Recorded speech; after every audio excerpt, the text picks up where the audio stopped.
ලක් දෙරණ පෘතුගීසි ආක්‍රමණිකයෙක්ගේ ග්‍රහණයට නතුවෙමින් තිබූ අන්දුරු යුගයක්.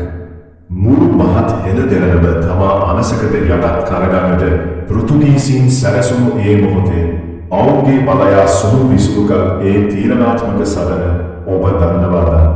අද අපි කතිතක් කරන්නේ පෘතුගීසින් ලක් පොළොවේ අන්ත පරාජයක් ලැබූ දන්තුරේ සටන ගැන. පෘතුගීසි සෙන්පති පේරෝ ලෝපෙස් ද සූසා දහස් ගණනක සේනාවක් පිරිවරාගෙන උඩරට ආක්‍රමණය කළේ කුසුමාසන දේවිය හෙවත් දෝන කතරිනා උඩරට සිහසුනේ හිඳුවීමේ ආරම්භයෙන්. නමුත් ඔවුන් ඉදිරියේ සිටියේ සාමාන්‍ය පාලකයෙක් නෙවෙයි. පෘතුගීසි යුද්ධ රහස් මෙන්ම දේශීය සටන් කලාවත් මැනවින් දැනසිටි පළමුවන විමල ධර්මසෝරියා රජුයි.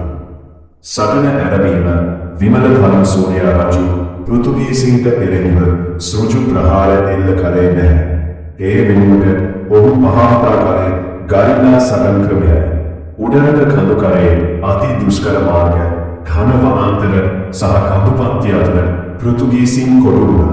සැගවී සිට එල්ල කළ හදිසි ප්‍රහාර හමුවේ පෘතුගීසි බලපැමිණිය අසරණ වුණා.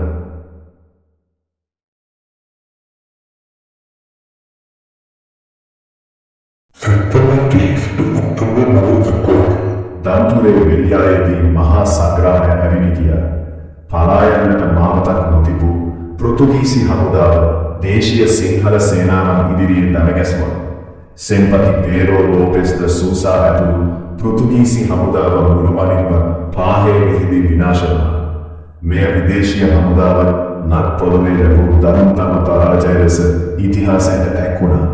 සමාප්තිය දන්තුරේ ජයග්‍රහණය උඩරට රාජධානියේ ස්වාධීනත්වය තහවුරු කළා පමණක් නොව එය ලාංකීය අභිමානයේ සංකේතයක් බවට පත් වුණා. මේ වගේ ඉතිහාසයේ සැකවුණු තොරතුරු දැනගන්න අපේ නාලිකාව සබ්ස්ක්‍රයිබ් කරන්න අමතක කරන්න එපා.